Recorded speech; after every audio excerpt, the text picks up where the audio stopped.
What is up, guys, and welcome back to another hot takes video. You know the drill. You send me hot takes, I agree or I disagree, I give you my thoughts. Anyways, let's get right into the first hot take from Hardcore Era Wrestling, who says WWE is mid right now, and he ain't wrong. I'm gonna be completely honest with you guys. I feel like right now the WWE is just mid. Like, it's not great, but it's not bad. Like, yes, you got some great stuff with the bloodline, with Roman Reigns, with Sami Zayn, but then on the other hand, you got things that just you don't care about. You know, you just got Ricochet getting turned on by Hit Row. Like, I was like, okay, like, you know what I'm saying? It's not great, but it's not bad. It's mid. Mid is a perfect way to explain the WWE right now. I hope things change, but on the other hand, SmackDown is pretty good. Raw, though, not so much. Anyways, let's get on to the next hot take, which says that Triple H is a bad booker and Vince is better. I don't know about that. I think both of them are actually pretty good. I'm not gonna lie to you guys. I think that they both have things they're really good at, but they also have things they're not good at. Like I said, when Vince was running things, it was kind of mid as well, where you had some really good things, but also some really shitty things. And the same thing applies to Triple H, like I just said from the last hot take. So I would say that they're equal bookers in my opinion. That is what I believe. If you guys disagree, sorry, that's just my opinion. I will say though, if these two guys ever put their heads together and worked together and also made sure that they didn't bring anything bad to the table, I think it would have been really nice to see a WWE with Triple H and Vince running things together, but that will never happen.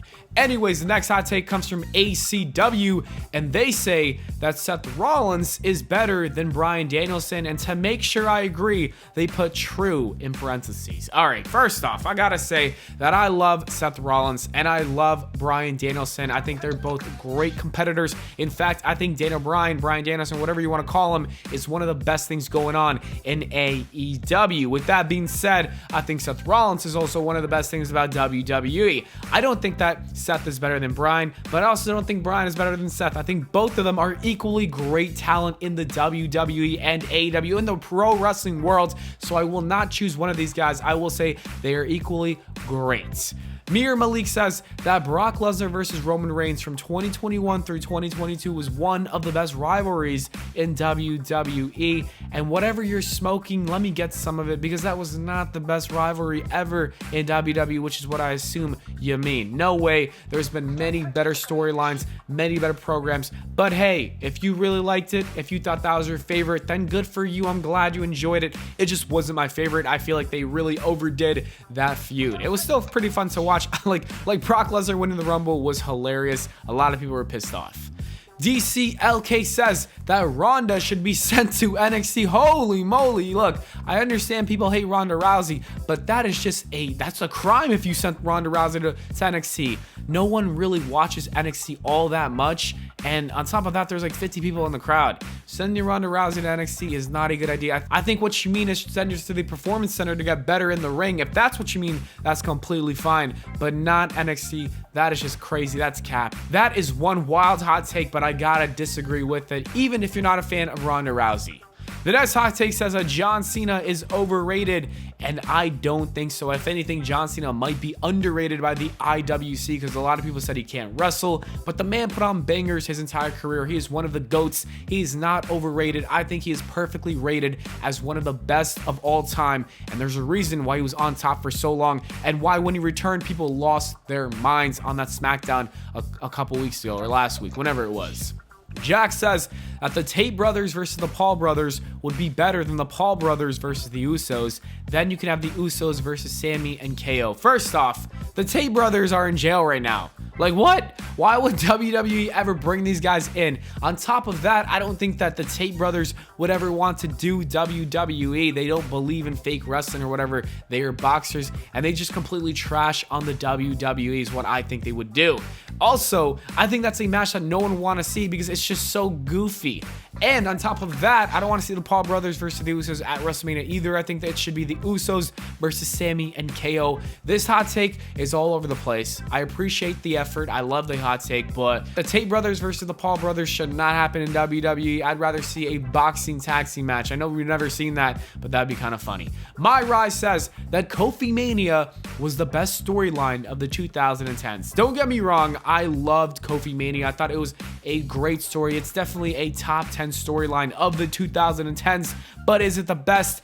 I don't think so. I'll name you 3 right now that I think were better than Kofi Mania. The Rock versus John Cena, that was one fire-ass storyline. Let's be real, that went hard. CM Punk versus John Cena was also one of the best buildups of all time in 2011 for Money in the Bank. Like, oh my god, CM Punk was on fire. That was when CM Punk was goated. And then also my personal favorite of all time, I think, has to be Triple H versus Daniel Bryan for WrestleMania 30. That is just such a fire promo package with that song. What was that song? I don't even know, the Monster song. Whatever that song was, it was fire. The storyline was fire. I was hooked every single week. And it's kind of crazy to see that Daniel Bryan took that spot that would have been CM Punk's. But of course, the Yes movement probably would have never happened in the first place. I just think that's funny.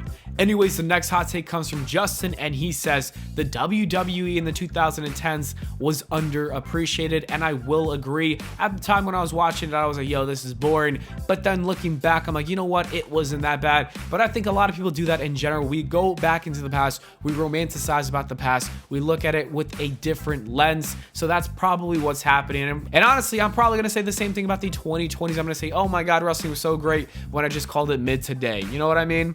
Shabab says that the women's division does not need a tag team division, and I will disagree with this one. That is probably a hot take for me. I think I like the tag team division. I feel like the WWE has not done a great job at booking it, and still Triple H still did not do a good job at booking it. But if they really make it a mission to make it a big deal, I think the women's tag team division would go so hard. I'm telling you guys, it's a good idea. It's nice to have those extra belts, but you just got to make sure you have good tag teams. That's the problem. There's no good tag teams.